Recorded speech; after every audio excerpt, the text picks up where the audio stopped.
Vous savez, c'est le docteur, son Excellence Agani Pierre Adeyemi qui a dit que les sorciers, les ennemis sont comme des marchepieds, les escaliers, des marches, des escaliers que tu dois emprunter pour pouvoir monter à l'étage, pour pouvoir aller à un niveau supérieur. Mais voilà que toi, tu te mets à prier. Seigneur, que mes ennemis meurent, que mes ennemis meurent. Celui qui me veut du mal doit mourir. Celui qui me veut du mal doit mourir. Ok. Et Dieu exauce ta prière et que tes ennemis meurent. Ok, dis-moi. Par où tu veux passer pour aller au niveau supérieur? Comment tu vas faire? C'est pas la magie. Les ennemis ont leur rôle à jouer dans ta vie. Ont un rôle important à jouer dans ta vie.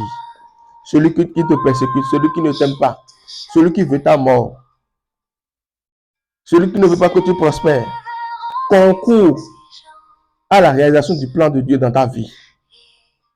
Je dis concours à la réalisation du plan de Dieu dans ta vie. Et le fait de passer des jours à jeûner, à prier, des semaines de veillée de prière, des semaines de prière de combat, pour tuer tous ceux qui vont t'aider à accéder à un niveau supérieur. Tu passes ton temps à prier contre eux, à les tuer, à les aveugler. Que la terre les engloutisse. Ah, réveillez-vous, chrétiens. Réveillons-nous, réveillons-nous. Comment veux-tu accéder maintenant au niveau supérieur? Si tu ne passes pas par une épreuve, comment tu vas accéder à un niveau supérieur? C'est celui qui bat les amens et qui compose les épreuves qu'on lui a données et qui réussit à avoir la moyenne, qui passe en classe supérieure. Mais toi, tu refuses. Seigneur, parce que toutes les épreuves soient brûlées, soient brûlées, soient brûlées, soient brûlées. Et les épreuves sont brûlées et tu viens le lendemain. Et on dit que tu as besoin de ces épreuves-là pour passer en classe supérieure. Dis-moi, malgré tes désirs pour passer en classe supérieure, malgré ta volonté de passer en classe supérieure, tu ne peux plus. Tu ne peux plus. Et tu ne peux que te mordre tes propres doigts. Tu ne peux qu'en vouloir à toi-même, pas à quelqu'un. Parce que tu as prié, tu as brûlé toutes les épreuves. Toutes les épreuves, tu les as brûlées. L'ennemi a un rôle important à jouer dans ta vie. Dieu dit, ne fais pas égard de tes ennemis. Ne les calcule pas. Toi, suis-moi. Fais ma volonté. Fais ma volonté. Suis-moi simplement. Fais ce que je te demande. Aime-les. Prie pour eux. Bénis-les. S'ils ont besoin de toi, rends-toi disponible pour eux. C'est en cela faisant que tu peux être appelé fils de Dieu. C'est ça. Matthieu 5, verset 45 a dit. Matthieu 5, verset 45. Il dit, afin que vous soyez fils de votre Père qui est dans les cieux. Car il fait lever le soleil sur le champ des méchants et sur le champ des bons.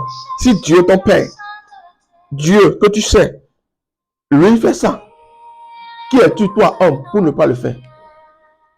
Ah, Dieu sait que les méchants sont là pour faire éclater sa gloire.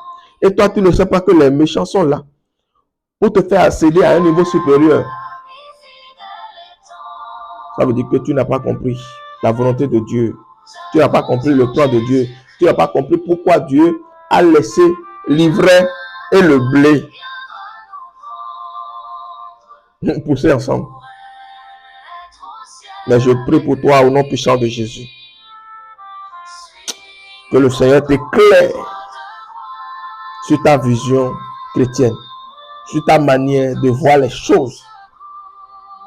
La guerre n'est pas physique, la guerre est spirituelle. Je te dis, la guerre n'est pas physique, elle est spirituelle. Et je prie que le Seigneur t'aide à comprendre cela au nom de Jésus. Si ce message te dit quelque chose, partage cela avec nous dans les commentaires et que le Seigneur nous bénisse.